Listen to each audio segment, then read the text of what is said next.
बैकुंठ प्रदर्शनम। आज यहाँ पर मैं आप सभी यहाँ पर जितने भी कर्मचारी हैं, तीर्थ यात्री हैं, जो भी यहाँ के अन्य सभी तीर्थ पुरोहित, सभी कर्मचारी, व्यापारी बंधु, यहाँ पर इस सभा का आयोजन करने का मकसद एक ही है कि एक तरफ केदारनाथ जी को कहते हैं भू बैकुंठ, कहते हैं इस भू बैकुंठ धाम पर आकर के आदमी, ये मनुष्य शरीर जीवात्मा का परमात्मा से मिलन होता है। लेकिन वहीं पर कुछ राजनीतिक लोग, कुछ स्वार्थी लोग जो कहते हैं कि हम केदारनाथ जी की स्थापना दिल्ली में कर रहे हैं, क्या स्वयंभू ज्योतिर्लिंग दिल्ली में कैसे पहुंच जाएंगे।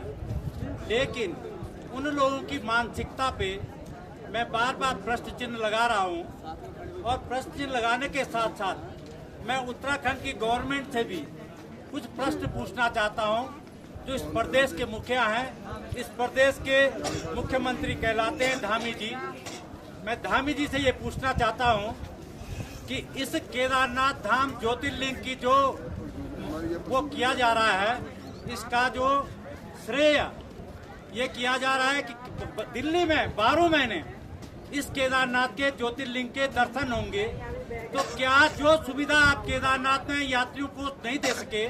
वो सुविधा आप दिल्ली में 12 महीने कैसे देंगे।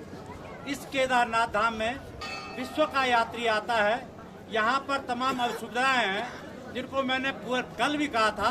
लेकिन आज मैं इस ट्रस्ट के इस ट्रस्ट का मंदिर बद्रीनाथ केदारनाथ मंदिर समिति पे भी जो अंडर गवर्नमेंट है प्रश्न चिन्ह है कि उसने ये कहा है कि बद्रीनाथ केदारनाथ धाम दिल्ली ट्रस्ट, क्या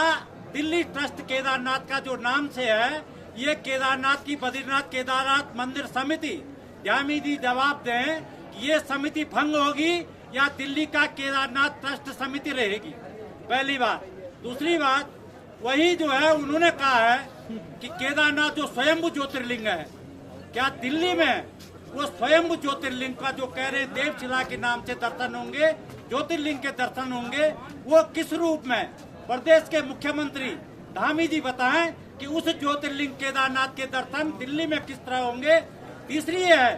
मान्यता के अनुसार जो मैं आपसे कह रहा हूँ कि इस ज्योतिर्लिंग में जिसके लिए कहा गया है कि दुर्लभो मानसो देही नाम क्षणभंगुरा तत्रापि दुर्लभो मन्ने बैकुंठ प्रदर्शनम, कहते हैं वयम राष्ट्रे जागृयामि पुरोहिता, और हमारे पुरोहितों ने जब देश विदेश प्रदेश में जाकर के इस केदारनाथ की, इस बद्रीनाथ जी की, गंगोत्री की, यमुनोत्री का प्रचार प्रसार किया है, तब आज इस केदारनाथ में इतने यात्री आ रहे हैं जिनकी चढ़ोतरी पे उत्तराखंड गवर्नमेंट की सरकार की नजर है, जो सिर्फ ये चाहती है दोनों हाथों में लड्डू हो हमारे और व्यवस्थाओं के नाम पे यहाँ कुछ नहीं हो। उस गवर्नमेंट से मैं ये पूछना चाहता हूँ कि वहाँ पर उस ज्योतिर्लिंग में वो कैसे आप जो है केदारनाथ के उसको वो करोगे। तीसरा ये है, जब केदारनाथ में आप 12 महीने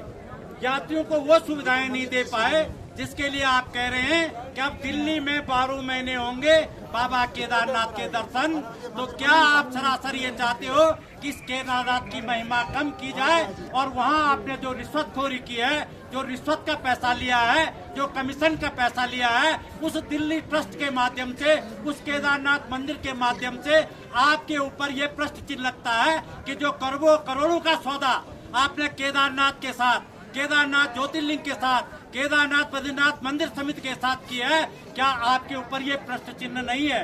पांचवा सवाल मेरा है कि बाबा केदारनाथ के प्रांगण में ही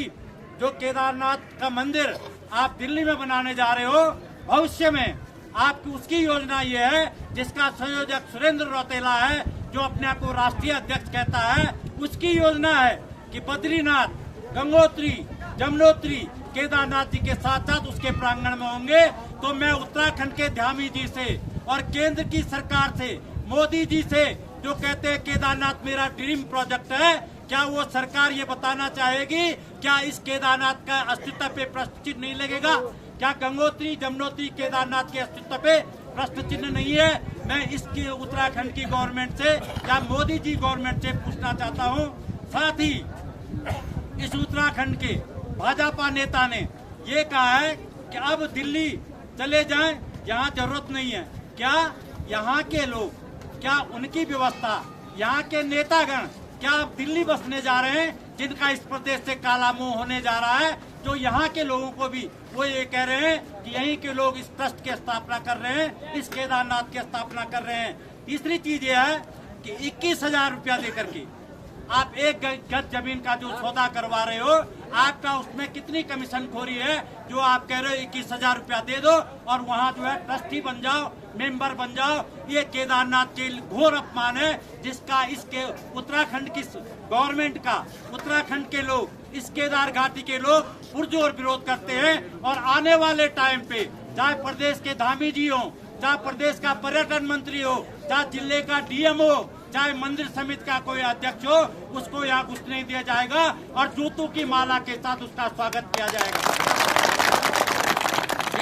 बम्बई, वहाँ दिल्ली में कह रहे हैं कि वीवीआईपी दर्शन की सुविधा होगी। वीवीआई के मुंह पे ये कालिक पोती जा रही है कि तमाम वीवीपी आइए और आपके लिए वीवीआईपी की सुविधा है। क्या यहाँ पर वीवीआईपी की सुविधा आम यात्री को नहीं हो सकती है? जो सुविधा आप बम्बई दिल्ली में दे रहे हो, वो सुविधा आम यात्री को यहाँ पर क्यों नहीं देना चाह रहे हो आप? चौथा यह है कि 11 लाख रुपया की राशि दे करके आप सहयोगी बन सकते हैं। क्या इस तरह से पूरे देश के लोगों को, पूरे राष्ट्र के लोगों को क्यों गुमराह करते हो कि केदारनाथ जी की स्थापना हम दिल्ली में करने जा रहे हैं और आप वहाँ 11 लाख रुपया दीजिए? क्या आपसे ये सहयोग यहाँ की सरकार, उत्तराखंड की सरकार, उत्तराखंड के मुख्यमंत्री धामी या प्रधानमंत्री मोदी आपसे ये नहीं कह सकते हैं कि केदारनाथ का डेवलपमेंट कीजिए?